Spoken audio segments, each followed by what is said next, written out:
செம்மணி சித்துப்பாத்தி மனித புதைகுழியில் இன்றும் புதிதாக 10 மனித எலும்புக்கூடுகள் அடையாளப்படுத்தப்பட்டிருந்தன. இதில் முக்கியமான விடயம் என்னவென்றால், அங்கு நடைபெற்றிருந்த ஸ்கேன் பரிசோதனை செய்யப்பட்ட இடத்திலிருந்தும் புதிதாக மனித எலும்புக்கூடுகள் இன்று அடையாளப்படுத்தப்பட்டிருந்தன. இருப்பினும் ஸ்கேன் பரிசோதனை செய்த இடத்தில் மீட்கப்பட்டிருந்த எலும்புக்கூடுகளை அங்கிருந்து மீட்பதில் சில சிக்கல் நிலை ஏற்பட்டுள்ளதாக தெரிவிக்கப்படுகின்றது. மேலும் இந்த மனித புதைகுழிகள் சம்பந்தமாக இராணுவத்தினரிடமும் ரகசியமான விசாரணைகள் முன்னெடுக்கப்பட்டு வருவதாகவும் தெரிவிக்கப்படுகின்றது. அது மட்டுமல்லாமல் இந்த மனித புதைகுழிகள் சம்பந்தமாக காணாமல் ஆக்கப்பட்டவர்களுடைய உறவினர்களிடமும் வாக்குமூலங்களை பெறுகின்ற நடவடிக்கைகள் தொடர்ச்சியாக முன்னெடுக்கப்பட்டு வருவதாகவும் தெரிவிக்கப்படுகின்றது. இவ்வாறு இந்த சித்துப்பாத்தி மனித புதைகுழியில் இன்று நடைபெற்றிருந்த அந்த அகழ்வு பணிகளில் இருந்து கிடைக்கப்படுகின்ற புதிய தகவல்கள் சம்பந்தமாகவும் அங்கு நடத்தப்படுகின்ற விசாரணைகள் சம்பந்தமாக இன்று வெளியாகியுள்ள புதிய தகவல்கள் என்ன என்பது சம்பந்தமாக விரிவாக பார்ப்பதுதான் இந்த வீடியோவாக இருக்கும். வணக்கம், இது ஜேசட் தமிழ் ரிப்போர்ட். நமது தளத்திற்கு நீங்கள் புதிதாக வருபவர்களாக இருந்தால் நமது தளத்தினை சப்ஸ்கிரைப் செய்து வைத்துக் கொள்ளுங்கள். அவ்வாறு தான் நாங்கள் தருகின்ற ஒவ்வொரு வீடியோவிலும் குறிப்பிடக்கூடிய புதிய தகவல்களை நீங்கள் உடனுக்குடன் அறிந்து கொள்ளக்கூடியதாக இருக்கும். அரியாலை செம்மணி சித்துப்பாத்தி மனித புதைகுழியில் இன்றும் அகழ்வு நடவடிக்கைகள் தொடர்ச்சியாக முன்னெடுக்கப்பட்டிருந்தன. அதாவது 2ஆம் கட்டத்தின் 38வது நாள் அகழ்வு நடவடிக்கைகள் இன்று சனிக்கிழமை முழு நேரமாக முன்னெடுக்கப்பட்டிருந்தன. இந்த அகழ்வு நடவடிக்கைகளின் போது புதிதாக 10 மனித எலும்புக்கூடுகள் அடையாளப்படுத்தப்பட்டிருந்தன.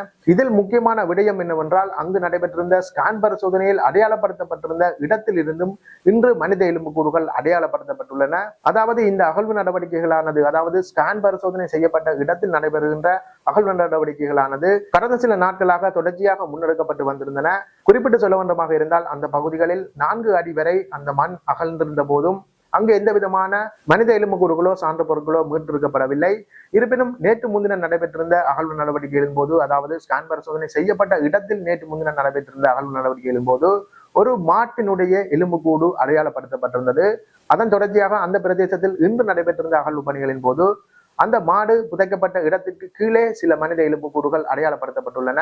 இதற்கு மேலாக அந்த மாடு புதைக்கப்பட்ட இடத்திற்கு அருகிலும் சில எலும்புக்கூடுகள் அடையாளப்படுத்தப்பட்டிருந்தன. இவ்வாறு அங்கு புதிதாக அடையாளப்படுத்தப்பட்டிருந்த எலும்புக்கூடுகளை அகழ்ந்தெடுப்பதற்கான நடவடிக்கைகள் முன்னெடுக்கப்பட்டு வருகின்றன. இந்த நடவடிக்கைகளின் போது, அதாவது அங்கு அடையாளப்படுத்தப்பட்டிருந்த எலும்புக்கூடுகளை அகழ்ந்து எடுப்பதற்கான நடவடிக்கைகளில் சில சிக்கல் நிலை ஏற்பட்டுள்ளது. குறிப்பாக இந்த ஸ்கேன் பரிசோதனை அடையாளப்படுத்திய இடத்தில் நடைபெற்று வருகின்ற அகழ்வு நடவடிக்கைகளானது அந்த சித்துப்பாத்தி இந்து மயானத்தில் காணப்படுகின்ற பிரதான மனித புதைகுழி பிரதேசத்திற்கும் அங்கு காணப்படுகின்ற, அதாவது அந்த மயானத்தில் காணப்படுகின்ற உடல்களை எரிக்கின்ற, அதாவது தகனம் செய்யப்படுகின்ற இடத்திற்கும் நடுவில் தான் இந்த அகழ்வு நடவடிக்கைகள் முன்னெடுக்கப்பட்டு வருகின்றன. அந்த வகையில் இன்று புதிதாக அடையாளப்படுத்தப்பட்டிருந்த எலும்புக்கூடானது அந்த தகன மேடை அமைந்துள்ள கொங்கிரீட் சுவருக்கு கீழே காணப்படுவதாக அமைந்துள்ளது. குறிப்பாக அந்த மனித எலும்புக்கூட்டினுடைய அரைவாசி அந்த கொங்கிரீட் சுவருக்குள் மறைந்து காணப்படுகின்றது. அந்த வகையில் அந்த எலும்புக்கூட்டினை அகழ்ந்தெடுப்பதற்கான நடவடிக்கைகளில் சில சிக்கல் நிலை ஏற்பட்டு வருகின்றது.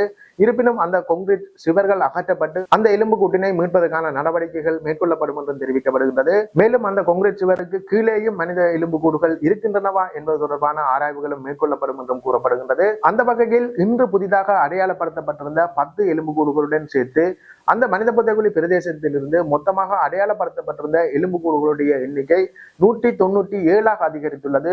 மேலும் இன்றைய நாள் அகழ்வு நடவடிக்கைகளின் போது அந்த மனித புதைகுழி பிரதேசத்தில் காணப்பட்டிருந்த 6 எலும்புக்கூடுகள், அதாவது ஏற்கனவே அடையாளப்படுத்தப்பட்டு வைக்கப்பட்டிருந்த 6 மனித எலும்புக்கூடுகள் அங்கிருந்து அகழ்ந்தெடுக்கப்பட்டு பரிசோதனைகளுக்காக அனுப்பி வைக்கப்பட்டிருந்தன.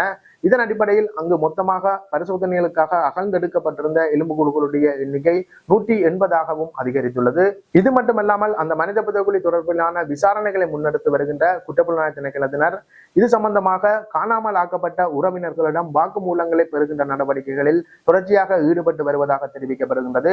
இதற்கு மேலாக இந்த மனித புதைகுழி விவகாரங்கள் சம்பந்தமாக இராணுவ தரப்பினரிடமும் விசாரணைகள் முன்னெடுக்கப்பட்டு வருவதாகவும் கூறப்படுகின்றது. இந்த விசாரணைகளானது ரகசியமான முறையில் முன்னெடுக்கப்பட்டு வருவதாகவும், இந்த விசாரணைகள் தொடர்பிலான தகவல்கள் உடனடியாக வெளிப்படுத்தப்படாது என்றும், அந்த விசாரணைகள் சம்பந்தமான அறிக்கைகளை குற்றப்புலனாய்வு திணைக்களத்தினர் திறந்த நீதிமன்றத்தில் சமர்ப்பிக்கப்படும் போது அது சம்பந்தமான தகவல்களை அறிந்து கொள்ளக்கூடியதாக இருக்கும் என்றும் கூறப்படுகின்றது. குறிப்பாக சித்துப்பாத்தி மனித புதைகுழியில் இன்று நடைபெற்றிருந்த அந்த அகழ்வு நடவடிக்கைகள் சம்பந்தமாக நீதிமன்றத்தின் அனுமதியுடன் சட்டத்தரணி VS நிரஞ்சன் ஊடகங்களுக்கு கருத்து வெளியிட்டிருந்தார். இவ்வாறு அவர் கருத்து வெளியிட்டிருந்த போது இந்த இராணுவ தரப்பினரிடம் நடத்தப்படுகின்ற விசாரணைகள் சம்பந்தமான கேள்விகள் ஊடகவியலாளர்களால் கேட்கப்பட்டிருந்தது. இதற்கு பதிலளிக்கும் போதே மேற்படி தகவல்களை அவர் வெளிப்படுத்தி இருந்தார். இவ்வாறு சட்டத்தரணி VS நிரஞ்சன் இன்று ஊடகங்களுக்கு தெரிவித்திருந்த கருத்துக்களை நீங்கள் தொடர்ச்சியாக பார்க்கலாம். சித்துப்பாத்தி மனித புதைகுழி வழக்கு இன்று யாழ் நீதவான் ஆனந்தராஜ் அவர்களால் எடுத்துக்கொள்ளப்பட்டது. இன்று 38ஆம் நாள் அகழ் பணியின் போது 10 மனித எச்சங்கள் அடையாளப்படுத்தப்பட்டு அதில் 6 அகழ்ந்தெடுக்கப்பட்டது. அதனைத் தொடர்ந்து நாளை ஞாயிற்றுக்கிழமையும் இந்த அகழ் பணி அரை நாள் நடைபெற இருக்கின்றது.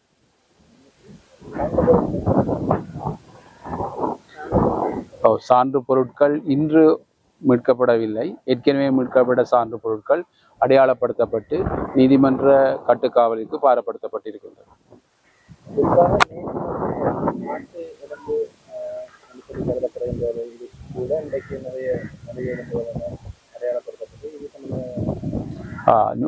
மனித எச்சம் 185 அடையாளப்படுத்தப்பட்டிருக்கு. அதற்கு மேலால இன்னொரு மனித எச்சங்கள் தாக்கப்பட்டிருக்கின்றன. இன்னும் அது அடையாளப்படுத்தப்பட்டு நம்பர் அதுக்கான இலக்கம் வழங்கப்படவில்லை.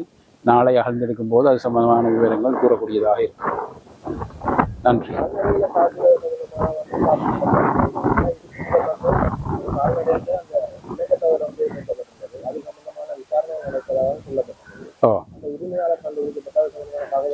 இன்னும் நீதிமன்றத்துக்கு அது சம்பந்தமாக தாக்கல் செய்யப்படவில்லை. அது விசாரணைகள் நடைபெற்று கொண்டிருப்பதாகத்தான் நாங்கள் அறிகிறோம். அடுத்த தவணை கௌரவ மன்றில் திறந்த நீதிமன்றத்தில் வழக்குகள் அழைக்கப்படுகின்ற போது அது சம்பந்த விவரங்களை பெற்றுக்கொள்ளக்கூடியதாக இருக்கும்.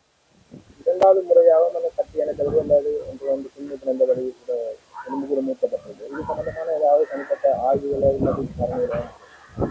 நீங்கள் சொல்லுற மாதிரி என்று அதை விட ஒரு மனித எச்சத்தோடு இணைந்தவாறு இன்னொரு மண்டையோடும் காணப்படுகிறது. அதோடு சில மனித புரிமான என்பு தொகுதிகளும் புரிமான ஒரு குறிப்பிட்ட தொகுதிகளும் காணப்படுகின்றன.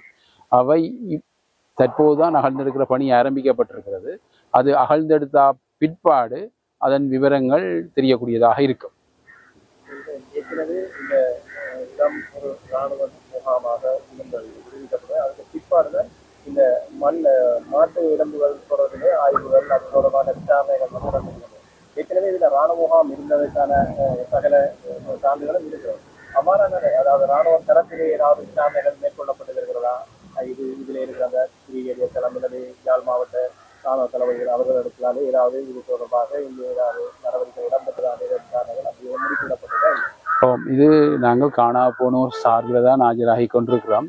இந்த விசாரணை ஆரம்பத்தில் யாழ்ப்பாண போலீசாரால் மேற்கொள்ளப்பட்டது.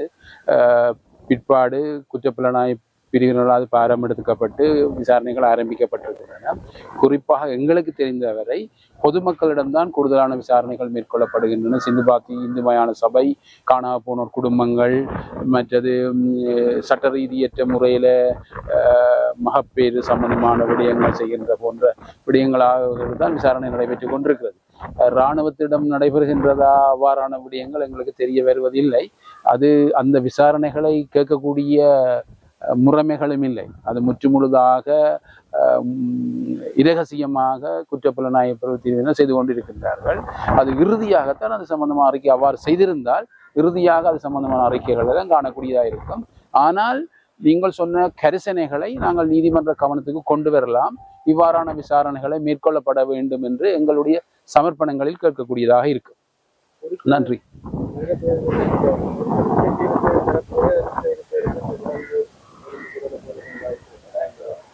இருக்கலாம். அப்படி போட்டாலும் எல்லாம் இது ஒரு மனித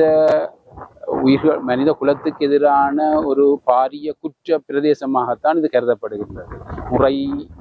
முறைமையின்றி தாக்கல் செய்யப்பட்டிருக்கின்றது. அதாவது சட்ட ரீதியான முறைமை இல்லாமல் அல்லது சமய ரீதியான புதைத்தல் இல்லாமல் இந்த இடத்தை பார்க்கும்போது உங்களுக்கே தெரியும் எவ்வாறு காணப்படுகின்றன என்று. ஆகவே இது ஒரு பாரிய மனித குலத்துக்கு எதிரான ஒரு குற்ற பிரதேசமாகத்தான் கருதப்படுகிறது. நீதிமன்றத்தாலும் இது பாரிய குற்ற பிரதேசம் என்று அடையாளப்படுத்தப்பட்டிருக்கிறது. இவ்வாறான தகவல்களையே அந்த சட்டத்தரணி ஊடகங்களுக்கு தெரியப்படுத்தி இருந்தார். மேலும் அந்த மனித புதைகுழியில் நேற்று அடையாளப்படுத்தப்பட்டிருந்த அந்த கட்டி அணைத்தவாறான எலும்புக்கூடானது இன்று அகழ்ந்தெடுப்பதற்கான நடவடிக்கைகள் முன்னெடுக்கப்பட்டிருந்தன. குறிப்பாக அந்த எலும்புக்கூட்டினை 2 பகுதிகளாக அகழ்ந்தெடுப்பதற்கான நடவடிக்கைகள் இன்று அந்த அதிகாரிகளால் முன்னெடுக்கப்பட்டிருந்தன. அந்த மனித எலும்புக்கூடுகள் தொடர்பிலான விசாரணைகள் அல்லது பரிசோதனைகளும் எதிர்வரும் நாட்களில் முன்னெடுக்கப்படும் என்றும் கூறப்படுகின்றது. இருப்பினும் அந்த தகவல்களும் பொதுவெளியில் பகிரப்படாது என்றும் நீதிமன்றத்திற்கு அறிக்கையாக அந்த தகவல்கள் வெளிப்படுத்தப்படும் என்றும் என்றும் தெரிவிக்கப்படுகின்றது. அவ்வாறான தகவல்கள் நீதிமன்றத்தில் வெளிப்படுத்தப்படுகின்ற போது அதனையும் நீங்கள் நமது தளத்தினூடாக எதிர்பார்க்கலாம். இந்த சித்துப்பாத்தி மனித புதைகுழியில் நாளை ஞாயிற்றுக்கிழமையும் அரைநேரமாக இந்த அகழ்வு பணிகள் முன்னெடுக்கப்பட உள்ளன. அவ்வாறு நடைபெறுகின்ற அந்த அகழ்வு பணிகளில் இருந்து கிடைக்கப்பெறுகின்ற புதிய தகவலுடன் நாளை மற்றொரு வீடியோவில் சந்திக்கின்றேன். நன்றி, வணக்கம்.